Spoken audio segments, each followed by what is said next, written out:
Hi, welcome back to Mike's Diabetes World. And let's just take a look at my blood sugar. My blood sugar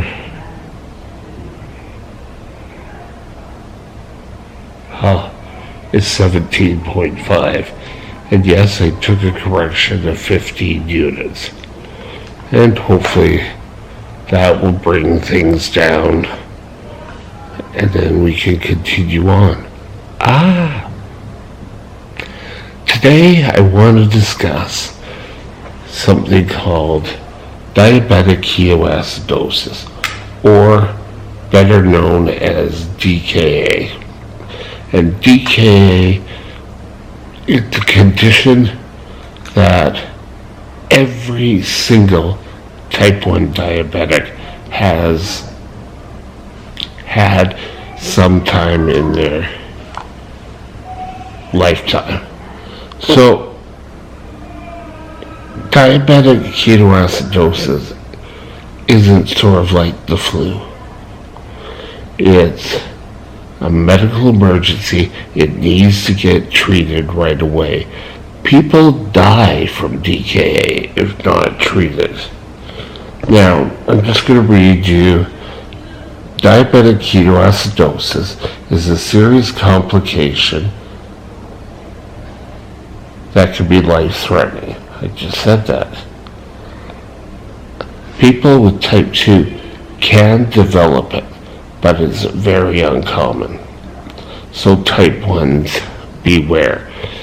Most of the time, by the time a type 1 goes into the hospital and gets diagnosed, they're in DKA.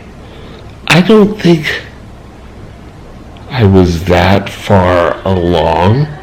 I think, to my mom's credit, she got me diagnosed. Now, the good analogy that's being said for years is that insulin is needed by the body every single day, and type 1s can't produce this. And I'll just give a little aside, and this is where the analogy comes in. Your cells have doors, which are the receptors. Insulin will come along and be like a key and unlock those doors so glucose can get in. If you don't have the insulin, you're going to get very sick. Now, a good clue, and I really want to get the word out about this, is if you are extremely thirsty. I'm not saying, I'd be totally thirsty all the... It's a thirst. Nothing quenches it. Doesn't matter if it's sugary or not sugary, but nothing will satisfy. I've heard people who tried to quench it with Gatorade. It doesn't work. My eyes there seem to be quite red on the outside. Now, think of yourself being lost in the Sahara Desert for almost a year. That's what the thirst is like. And I can remember, and I've said this before, I just recently said it here, that we tried justifying, and for me, justification was, if I don't, I'll have to drink before I go to the bathroom, then I'll be fine. Never works out. Because you're drinking water or liquids to try to get rid of the sugar, you're always urinating. The liquid that you're putting into the system has to get rid of it, and the only way it can do that is by urinating. Now, fast, shallow breathing. I don't really remember doing that when I was first diagnosed. Later, and when I went into the hospital last time, I really started. It's kind of almost like you've run a race and you just can never catch your breath. You're just laying there. But you're usually so tired. And all you want to do is sleep. Sleep. Now, I've heard this one described like an alcoholic or a stale wine smell on your breath. I've heard it as a stale. It's always stale, but stale juicy fruit. I had a doctor at one point that when I walked into her office, when I had DKA, she knew it, and it was kind of like, get back over to the hospital, here's my orders, go. Now, headache. I never had, sorry, just cleaning something off the street. I never had a headache. Like, oh, I always had, oh, I had such a headache. I would have headaches from time to time until I was diagnosed and had glasses. And then I wouldn't have. You could get muscle stiffness or aches. Being tired, nausea, and vomiting. I didn't get to that point in my type 1 first diagnosis story. Later, I did. And I think I came back from a friend's birthday party years ago, and I was vomiting, and I took extra insulin. Something told me. And I think before the old adage, a little does this good than that much. And I think I just kind of beat the DKA. But do not do this. Find out from your doctor if you think you're going into DKA.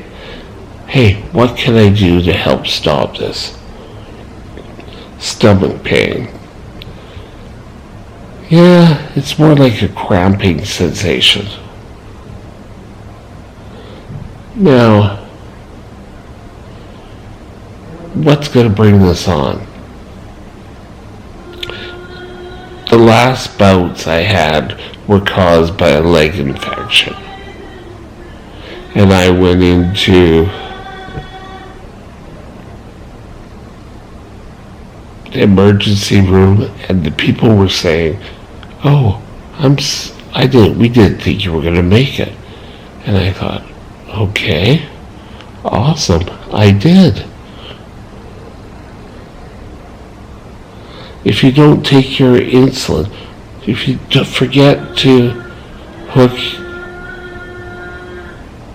hook your pump back up, or you didn't take a shot, with the lack of insulin, guess what's going to happen? Okay? So, if you have high ketones, I don't care. Oh yeah, I know how to treat them. Inform your doctor. ASAP. Now, in Canada, we're lucky where we have an awful lot of doctors on call all the time. Now, if your blood sugar, this is saying 240, but I think that roughly equates to about 300, probably around 30, then you want to take action and contact your doctor. Now, if you show any signs of decay, whether you're a seasoned diabetic or not, go to the hospital. They need to replace your electrolytes and get you back to an equilibrium. Chances are they're going to need to have to adjust your potassium. Now remember, I'm not a doctor, so go get things checked out. Now, preventing. Get infections taken care of right away.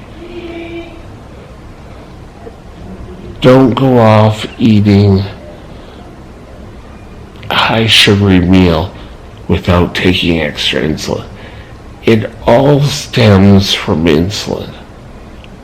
If you're showing ketones, some doctors say that you would need to modify the amount of insulin taken for large ketones. You need to make sure you have instructions from your doctor. You should have instructions from your doctor what to do on sick days, what to do if you have a high activity day, and also what you have to do if you have DKA. Talk to your doctor. Remember, I'm just here passing on information. If you have any questions that need clarifying, contact your doctor. We'll talk again soon. Bye now.